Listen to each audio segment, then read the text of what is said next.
भक्ति मुक्ति के दाता सतगुरु भटकत प्राण फिरंदा, उस साहिब के हुक्म बिना नहीं तरवर पात हिलंदा। उस परमात्मा के हुक्म बिना तरवर का पत्ता भी नहीं हिल सकता। उसी की रजा से सब हुआ था, उसी की रजा से ये अब देखना क्या होगा। पूरा विश्व परमात्मा को पहचानेगा।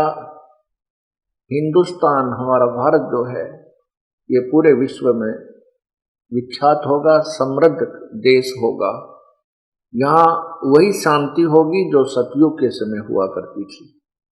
आपसी राग द्वेष, लड़ाई झगड़े, ये मार काट, पैसे के ऊपर इंसान कति शैतान हो लिया, न बाण भाई का प्यार रहा, न माता पिता की श्रद्धा, केवल एक पैसा पैसा नजर आता है।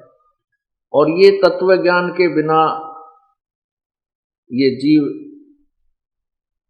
इस बुराई को त्याग नहीं सकता।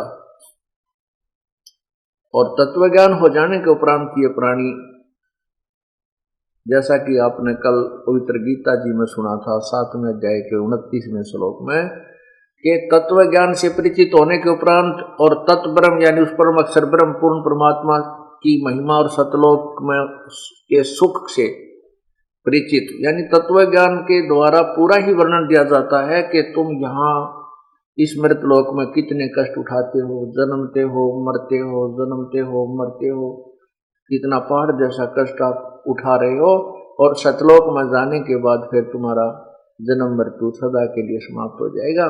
वहां फिर हम ऐसे ही रहा करेंगे जैसा यहाँ रह रहे। ये तो डुप्लीकेट माल है, यहाँ का जो जीवन है, यहाँ की पृथ्वी है, यहाँ के जो सुख है, ये तो बिल्कुल थर्ड क्लास फोर्थ क्लास कह जाओ, वो माल भी नहीं है।